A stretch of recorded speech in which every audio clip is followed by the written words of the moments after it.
Hello, Christopher Michaud, Director of Public Health for the town of Dartmouth. Here to talk to you today about the MassDEP proposed Title V changes. It's been a little bit of time since we've spoken to you about them. The last discussion we had with the public was on February 23rd, 2023 at the Dartmouth Middle School. We know a lot of you are still very interested in this. So the first update that we have is on the 28th of February, a joint status report was filed between the Conservation Law Foundation and the Mass Department of Environmental Protection at the Barnstable County Superior Court. In that status report, DEP noted that they had received more than 900 comments. They also noted that they needed additional time to consider and finalize the final regulations.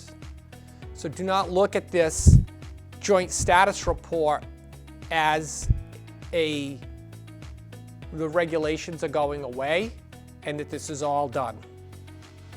The next status report is due on May 3rd, 2023, and that final regulations will publish on May 31st, 2023.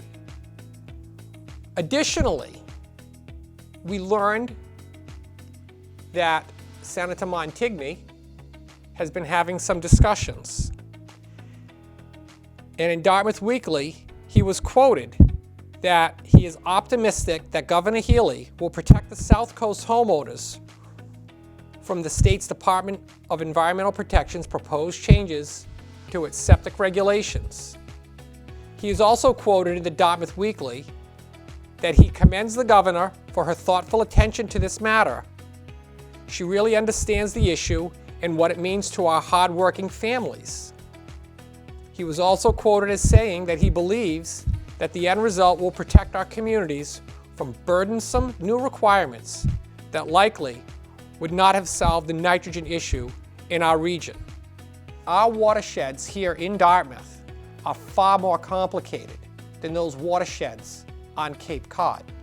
We've shown you the pie charts, the contributions of nitrogen into our Slocum River watershed and into our Westport River watershed, because both watersheds are here in Dartmouth. We know that the nitrogen coming from septic systems in both is not the majority of nitrogen coming into those systems, that there are other sources. And to solve the problem by strictly going after septic systems is questionable at best for success. We have filmed a show recently, and if you haven't seen it, it's on composting. I encourage you to watch it. It's about 18 minutes long. We're going to be filming another part to that with our recommendations as to how the state can address the new sources of nitrogen in our watersheds from composting. We'll also be pushing out another show on sludge. We know that in 2022, 1,900 tons of sludge came into Dartmouth, which has in excess of 400 milligrams per liter of total nitrogen in that sludge. So in the meantime, as we move day by day closer to May 31st, or whenever DEP may pass regulations before then, I encourage all of you to stay engaged. Keep watching DCTV for updates. Keep watching the Dartmouth Board of Health website and the link on that website where we have compiled all of the information on these MassDEP Title V changes for updates. But more importantly and lastly, those contacts with state officials that we have told you about in the past. Mr. Gary Morin, the Acting Commissioner of MassDEP.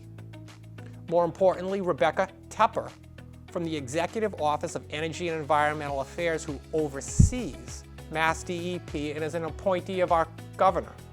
And lastly, the constituency hotline for the governor.